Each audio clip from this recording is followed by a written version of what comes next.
अरे वेड्या, डोळे पुस आधी.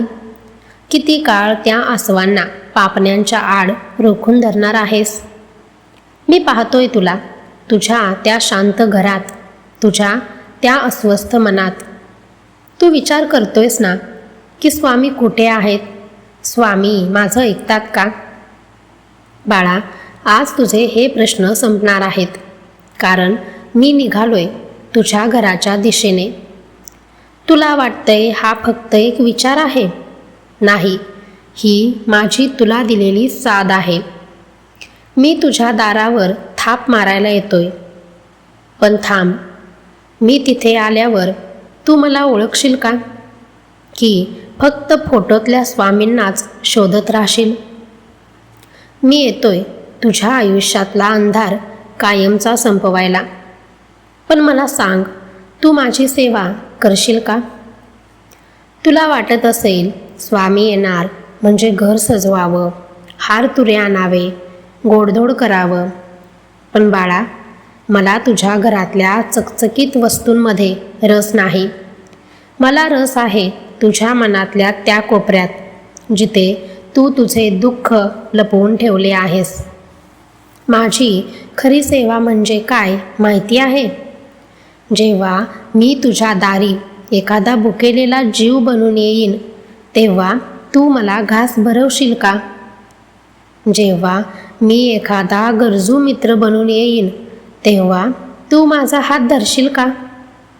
सांग मला, आहे का तयारी? माझी सेवा करायची म्हणजे फक्त अगरबत्ती ओवाळणे नाही, तर माझ्या विचारांना जागणे आहे. तू म्हणतोस ना, स्वामी संकटे खूप आहेत.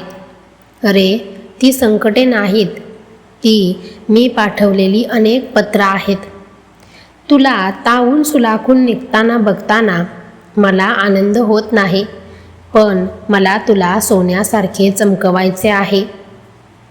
मी तुझ्या दारी येणार आहे, कधी आनंदाच्या रूपाने तर कधी आव्हानाच्या रूपाने. जेव्हा सगळं संपलंय असं तुला वाटेल, तेव्हाच मी तुझा हात पकडायला तिथे असेन. भिवू नकोस, मी तुझ्या पाठीशी आहे हे फक्त वाक्य नाही, ते माझे तुला दिलेले वचन आहे. पण जेव्हा मी पाठीशी उभा असतो, तेव्हा तू समोर बघण्याचे धाडस दाखवशील का? माझी सेवा करशील का? मला ठाऊक आहे, तुझे मन आजकाल खूप दुखावले गेले आहे. जवळच्या माणसांनीच तुला अंतर दिले. तुझ्या अपेक्षांचा चक्काचूर झाला. तुला वाटते तू एकटा आहेस. नाही, ज्यांनी तुला सोडलं त्यांना मीच तुझ्या आयुष्यातून दूर केला आहे, कारण ते तुझ्या लायकीचे नव्हतेच मुळी. आता मी येतोय तुझी रिक्त झालेली झोळी भरायला. पण त्याआधी तुला एक सेवा करावी लागेल, क्षमेची सेवा. ज्यांनी तुझे मन दुखावले त्यांना क्षमा करून टाक, कारण जोपर्यंत तू राग धरून ठेवशील, तोपर्यंत माझ्या प्रेमासाठी तुझ्या हृदयात जागा कशी होईल? तू त्यांना माफ कर, मी तुला सांभाळून घेतो. अनेकदा तुला वाटतं की स्वामी फक्त श्रीमंताचे किंवा जे तासन तास जप करतात त्यांचेच आहेत. नाही, मी त्या भक्ताचा आहे जो रडतानाही माझं नाव घेतो. मी तुझ्या दाराशी येऊन उभा आहे. कदाचित मी तुझ्या घरातील शांतता भंग करायला येईन. त्या क्षणी तू चिडशील की स्मितहास्य करशील. माझी सेवा म्हणजे कठीण काळातही स्वामींची इच्छा म्हणून स्वीकारणे. तू तुझे अहंकार, तुझा राग, तुझा मत्सर मला अर्पण करशील का? हीच माझी खरी सेवा आहे. लोक येतात माझ्याकडे चमत्कार बघायला, पण मी म्हणतो, तुझे श्वास चालू आहेत, हाच सर्वात मोठा चमत्कार नाही का? मी तुझ्या दारी येतोय तुला काहीतरी द्यायला नाही, तर तुझ्याकडून तुझे मी पण काढून घ्यायला. जेव्हा तू पूर्णपणे रिकामा होशील, तेव्हाच मी माझं चैतन्य तुझ्यामध्ये भरू शकेन. ही सेवा खूप कठीण आहे बाळा. लोक तुला वेडे म्हणतील, जग तुला नावं ठेवेल, पण लक्षात ठेव, जेव्हा जग तुझ्या विरोधात असते तेव्हाच मी सर्वात जास्त तुझ्याजवळ असतो. तू माझ्यावर इतका विश्वास ठेवशील का? बघ, मी आता अगदी तुझ्या उंबरठ्यावर आहे. वाऱ्याची एक झुळूक येईल, उदबत्तीचा मंद सुगंध येईल, किंवा अचानक तुझे मन शांत होईल. समजून जा, मी आलो आहे. मी तुझ्या घरात पाऊल ठेवले आहे. आता घाबरू नकोस. तुझे प्रश्न, तुझी चिंता, तुझी मुलं, तुझं भविष्य सगळं आता माझं झालं. तू फक्त एकच कर, माणुसकीची सेवा. कोणाचे तरी अश्रू पुस, कोणाला तरी आधार दे. तीच माझी सेवा ठरेल. मी आलोय, आता मी जाणार नाही. पण तू मला तुझा मानशील का? माझ्या शब्दांवर विश्वास ठेवशील का? बोल बाळा, माझी सेवा करशील का? अरे, तू मला फक्त मूर्तीत आणि फोटोत शोधण्याची चूक करू नकोस. मी तुझ्या दारी येणार आहे, पण माझा वेश ठरलेला नसेल. कधी मी तुझ्या दारावर अन्नासाठी याचना करणारा एक अनोळखी भिकारी बनून येईन. बघशील का माझ्या डोळ्यात? तिथे तुला माझे चैतन्य दिसेल का? कधी मी तुझ्या अंगणात आश्रयाला आलेले एखादे मुखे जनावर बनून येईन. तू मला हाकलून देशील की प्रेमाने घास भरवशील? कधी मी तुझा एखादा जुना मित्र बनून येईन, जो खूप अडचणीत आहे आणि ज्याला फक्त तुझ्या 2 शब्दांच्या आधाराची गरज आहे. लक्षात ठेव, ज्या ज्या वेळी तू कोणाच्या तरी कामी येशील, त्या त्या रूपात मीच तुझ्या समोर उभा असेन.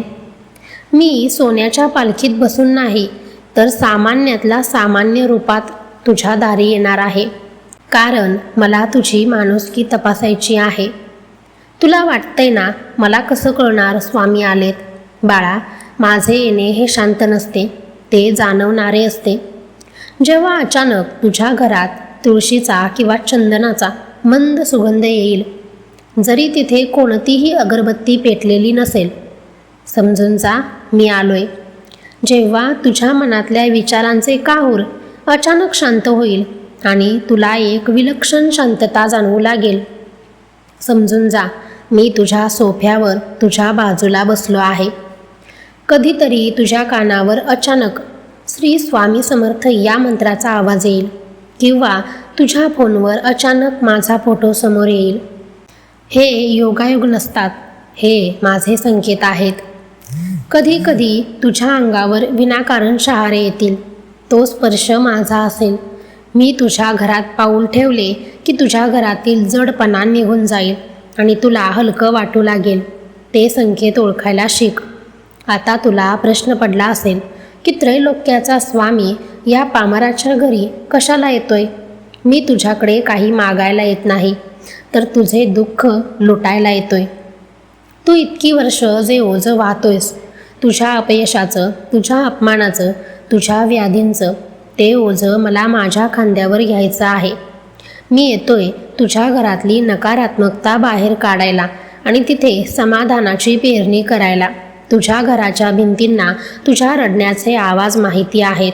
आता मला त्या भिंतींना तुझ्या हसण्याचे आवाज ऐकवायचे आहेत. मी येतोय तुला हे सांगायला की तू एकटा नाहीस.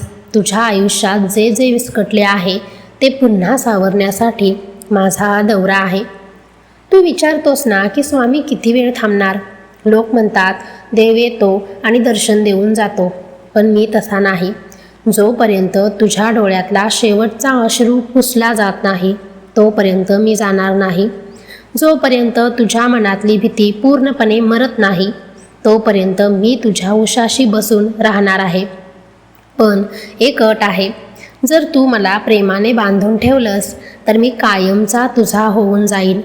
जर तू मला फक्त संकटापुरतं बोलवणार असशील, तर मी पाहुण्यासारखा येईन आणि जाईन. पण जर तू मला तुझ्या आयुष्याचा आधार मांडस, तर मी तुझ्या घरचा कर्ता पुरुष बनून तिथेच थांबेन. मी तुझ्या देव्हाऱ्यात नाही, तर तुझ्या विश्वासात थांबायला आलोय. आणि एकदा का मी मुक्काम ठोकला की काळसुद्धा तुझ्या वाटेला जाण्याची हिंमत करणार नाही. आता शेवटचा प्रश्न. मी तर येतोय, पण तू माझी सेवा करशील का? माझी सेवा म्हणजे काय? माझ्यासाठी 56 भोग नकोत. मला तुझ्या अहंकाराचा नैवेद्य हवा आहे. तुझा राग, तुझा द्वेष मला अर्पण कर. कोणाबद्दलही मनात वाईट विचार आणू नकोस.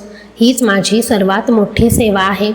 जेव्हा तू दुसऱ्याच्या सुखात सुख मानशील तेव्हा समज की तू माझी सेवा केलीस. मी आता तुझ्या दारावर आहे. हात जोडण्यापेक्षा हृदय उघड. मी आत येतोय. बघ, जाणवतंय का तुला? मी तुझ्या समोर उभा आहे. आता घाबरण्याचं कारण नाही. तू माझा आहेस आणि मी तुझा.